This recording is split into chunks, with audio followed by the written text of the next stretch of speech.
네, 반갑습니다. 더블세배 떠세의 박세준 세무사입니다. 자, 그래서 이제 본격적으로 소득공제에 들어가겠습니다. 소득공제 중에서 요렇게 해요. 제가 저번 시간에 말씀드렸지만 많은 소득공제가 세액공제로 다 바뀌었었기 때문에 과거에 이제 소득공제 그렇게 많이 공부할 건 없어요. 근데 제일 중요한 게 인적공제입니다. 인적공제 중에서 지금 길어질 것 같아서 강의가 이번 시간에는 기본공제만 설명을 드리고 기본공제를 바탕으로 추가공제 플러스 이제 어떻게 이제 판단을 해야 되는지까지 두 번에 걸쳐서 제가 강의를 할 거예요. 자, 인적공제 정말 중요합니다, 여러분. 자, 그래서 인적공제가 뭐냐 공부를 할 건데 1인당 150만 원을 해준다. 라고 해서 이걸 뭐라고 하냐? 보통 이제 보통 근로자분들이 부양가족공제라고 합니다.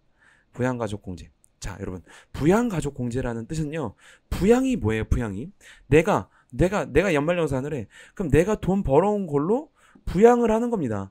부양을 하니까 한 사람당 최소 1년에 150만 원은 들겠지? 라고 해서 150만 원을 공제해 주는 거예요. 물론 1년에 150만 원 말도 안 되죠. 하지만 어쨌든 그래도 1년에 150만 원은 빼주는 게 어딥니까? 사실 이게 개정이 아예 안 된 거라 이거 좀 나중에 올려주면 좋은데 한 사람당 한 200 정도로 150만 원 사실 말도 안 되죠. 1년에 말도 안 되는데 어쨌든 부양하니까 빼주는 거예요, 여러분. 가족이라고 다 빼주는 게 아니에요, 여러분. 분명히 부양을 하는 가족만 빼주는 겁니다. 그리고 나이 요건도 있죠. 여러분, 제가 이 얘기를 왜 하냐면 국세청에서 24년 12월 5일에 이제 보도자료인데 좀 깜깜하게 좀 하자라고 해서 이제 뭐라고 돼 있냐면 여기 이거 볼까요? 대표적으로 부양가족의 소득금액 기준을 초과한 사실을 모르고인지 일부러인지 몰라요.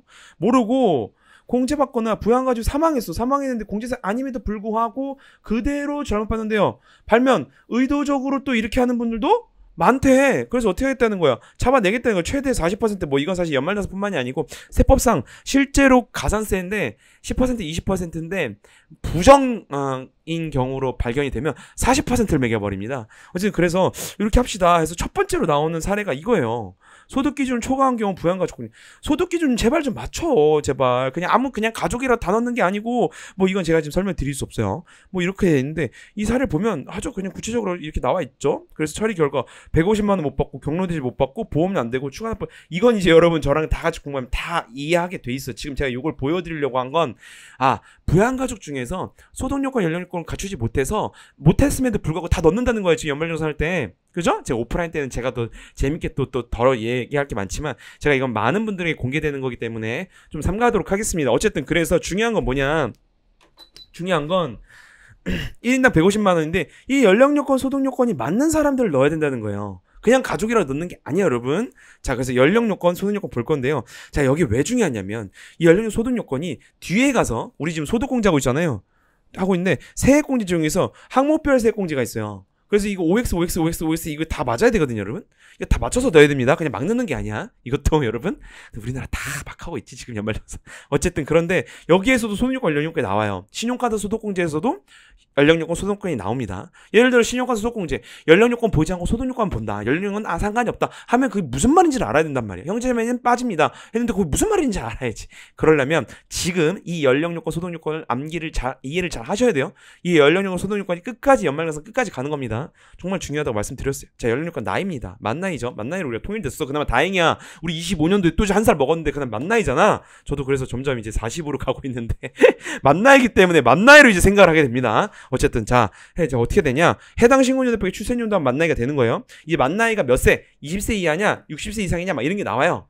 그래서 그때 그 계산을 할 때 우리는 2024 빼기 출생연도 그 나이가 예를 들어 20이야, 60이야, 응? 뭐 18세야, 뭐 이런 게 나오면 18세는 사실 없는 거고, 뭐 이렇게 나오면 요 계산으로 하면 되는 거예요. 됐죠? 자, 소득요건이 중요한 거예요, 여러분. 지금 앞에서도 봤죠. 보도자료에도 소득요건 좀 제발 좀 챙겨서 좀 제대로 좀 넣으세요 라고 지금 국세청에 나왔잖아요. 소득요건은 여러분 이렇게 중요해. 왜 중요하냐면 어려워. 소득요건은 왜 어려울까? 이 종소세를 다 알아야 돼. 사실은 뭐 저 같은 사람이야 쉽지. 뭐 종소세 그냥 뭐 매년 그냥 하는 건데요, 그죠? 그렇지만 이 연말정산만 딱 하는 담당자들 입장에서 또는 근로자 입장에서는 되게 어렵습니다. 종합소득세의 전반적인 소득세를 다 개념을 다 알아야 돼요. 그래서 내가 어떻게 하라는 거야? 제 강의를 3분이라도 집중하면 된다는 거지. 최대한 필요한 것들 여기서 또 하게 되면 막 20분 30분 넘게 걸립니다. 이것만. 그럴 순 없고 정말 필요한 컴팩트한 것만 좀 보고 가자는 거예요. 자, 일단은 요 종합소득금액, 퇴직소득금액, 양도소득금액 요 세 개입니다. 체크. 1번 종합소득금액, 2번 퇴직, 3번 양도 다 합쳐서 얼마? 100만 원 이하. 연이야, 여름, 월이 아니고 100만 원 이하에 100만 원 이하. 근데 여기서 뭐가 빠지냐면 분리과세, 비과세를 뺍니다. 자, 분리과세는 우리가 1강에서 공부했어요. 분리과세 뭐였어요? 응? 원천징수로? 그렇죠. 과세가 종결되는 거였어. 맞아요? 그래서 이거를 뭐라고 했냐? 완납적 원천징수라고 했습니다. 기억나요? 1강에서? 맞아요. 비과세는 과세하지 않는 걸 말하는 건데, 자, 좀 볼게요.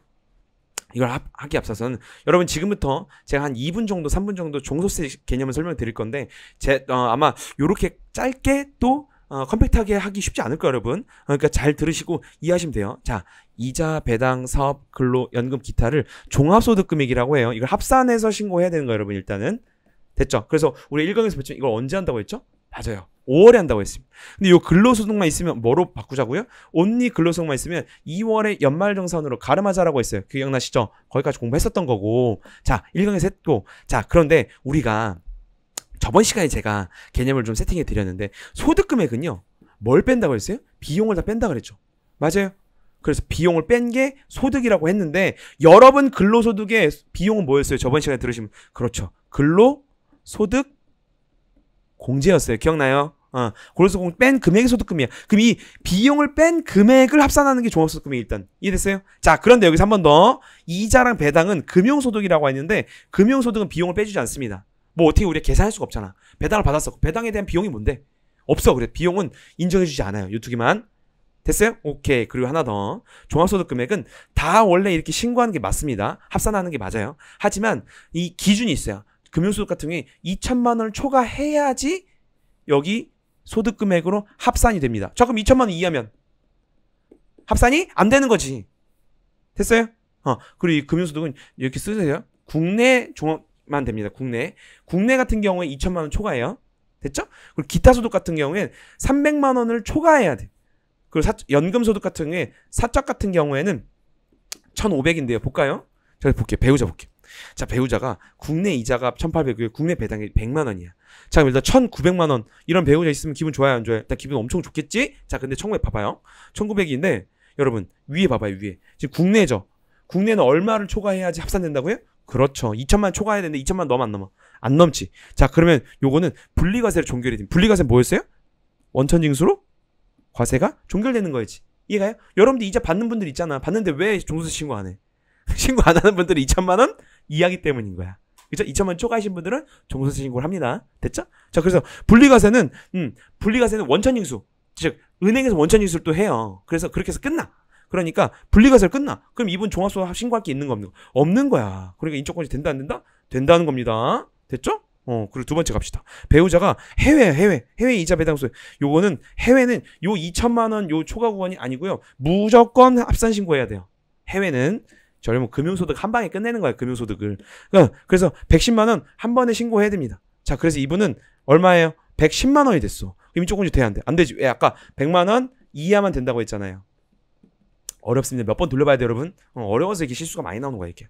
자, 세 번째 봅시다. 배우자가 일용직이에요. 일용직인데 500만 원 받았어. 자, 지금 일용직이면 우리가 1강에서 공부를 잘했으면 이걸 이해할 수가 있는데, 자, 500만 원 이하네. 그래서 이 500만 원 중요한 게 아니고 일용직이 중요하죠. 일용직은 뭐로 끝났어요? 맞아요. 분리과세. 즉 완납자 원천징수의 대표적인 예라고 했어요, 제가. 기억나요? 그래서 이것도 인적공제가 됩니다. 왜? 분리과세를 끝나니까 이 종합소 합산신고 자체가 없는 거야. 그죠? 오케이. 인적공제 되는 겁니다. 우리 아버지가 있는데 연금 수령 500만 원을 받아요. 500만 원 받으면 될까 안 될까? 일단 이렇게 표면적으로 봤을 땐 안 될 것 같죠. 왜? 100만 원 이하만 되잖아요. 맞아요? 100만 원 이하만 되니까 안 될 것 같은데, 자, 이렇게 하기 위해선 연금을 공부해야 돼요. 연금을 간단하게 봅시다. 연금도요, 총 연금액에서 소득공제라는 걸 해줘요. 이걸 비용처리입니다. 여러분 근로소득공제잖아요. 마찬가지로 연금도 연금소득공제라는 걸 해줍니다. 자, 그래서 요 표에 의해서 하거든요. 하면은, 자, 사업은 실제로 실제 지출한 걸 하는 거죠. 근데 연금은요, 마찬가지로 여러분처럼 근로소득공제를 해줘요. 이렇게 근로소득공제처럼. 자, 그러면 우리 어떻게 돼? 얼마를 받는데 얼마를 빼지 이 금액에. 그래서 요렇게 쭉 넣어야 돼. 그게 얼마? 100만 원 이하면 되는 거잖아. 그래서 이 방정식을 풀면요, 얼마가 나오면요, 516만 6,660원이 나와요. 그래서 국민연금 같은 경우에는 516만 6,660원을 딱 넣어, 여기다. 넣어. 왜? 이 산식에 의해서 지금 넣은 거니까. 그러면 100만 원이 돼. 돼, 안 돼? 되는 거지. 그리고 516만 6천 원 이하로 받았으면 우리 아버지도 인적공제가 되는 겁니다. 됐어요? 그래서 이건 공적연금. 사적연금 같은 경우엔 1,500만 원 이하예요. 개정됐죠 올해. 이게 좀 어려워. 사적연금은 공적연금이랑 달리 직접 혼자 개인적으로 은행 가서 든 걸 말해요. 공적연금 연금이지. 국민연금 기억나요? 국민연금. 기억나가 아니고 국민연금 뭔지 알죠? 오케이. 자, 그래서 이거 인적공제 된다는 겁니다. 왜? 516만 6,660원 이하니까. 됐어요? 오케이. 됐고요. 자, 그래서 이렇게 끝났는데 만약에 근로소득만 있어. 원래 100만 원 이하만 있었어, 원래는. 소득금액이. 근데 이 총금액 500만 원 이하인 자도 해줬어요. 바뀌었습니다. 개정이 된 겁니다. 한 7, 8년 전에 개정이 됐어요. 그래서 총금액 500만 원 이하면 여기 넣어볼까요? 500 넣어. 그럼 근로소득공제 우리 산식이 저번 시간에 공부했던 거 넣으면 350이요. 그럼 150만 원이 사실 안 됐거든요. 100만 원 이하가 안 되잖아요. 넘었잖아. 그럼에도 불구하고 근로소득만 있으면 총금액 500만 원 이하인 자까지는 해주자가 소득이야. 이것도 총금액을 써져 있어 세법에. 그죠? 어렵다는 거야. 그래서 결론 뭐예요? 소득금액은 종합소득금액, 퇴직, 양도 3개 합쳐서 100만 원 이하이거나 이렇게 지금 바로 공부한 뭐예요? 근로소득만 있는 경우에 총금액이 500만 원 이하인 자는 뭐가 된다는 거야? 소득요건이 충족이 된다는 거야. 이해되셨어요? 자, 그래서 요거까지 했고 연령은요. 만 나이, 즉 출생 연도를 우리가 알면 신고년도 빼기 출생연도를 하자고 했죠? 그 나이가 존속은 어머니, 아버지, 할머니, 할아버지죠. 60세 이상이어야지 충족이 됩니다. 비속은 자식이죠. 손자, 손녀예요. 자, 20세 이하입니다. 입양자 20세 이하고 형제자매는 나의 형제자매, 내가 지금 신고하는 사람의 형제자매 60세 이상이거나 20세 이하야 돼요. 수급자 위탁은 그 법에 따라서 나와 있는 거라서 안 나와 있는 거고 소득은 다 요건이 충족이 돼야 됩니다. 이해되셨어요? 자, 그래서 요건 여기까지 해서 지금 제가 어려운 소득 요건이랑 연령 요건을 우리가 공부를 했어요. 그래서 우리가 인적 공제가 길어지기 때문에 제가 이렇게 막 길어지면 말이 엄청 빨라요. 지금도 좀 빠르지. 그죠? 그래서 여기까지 해서 하고 생계 요건 플러스 추가 공제는 다음 시간에 찍도록 하겠습니다. 네, 여기까지 할게요. 떠먹여준 세포의 떠세 박세준 세무사였습니다. 감사합니다.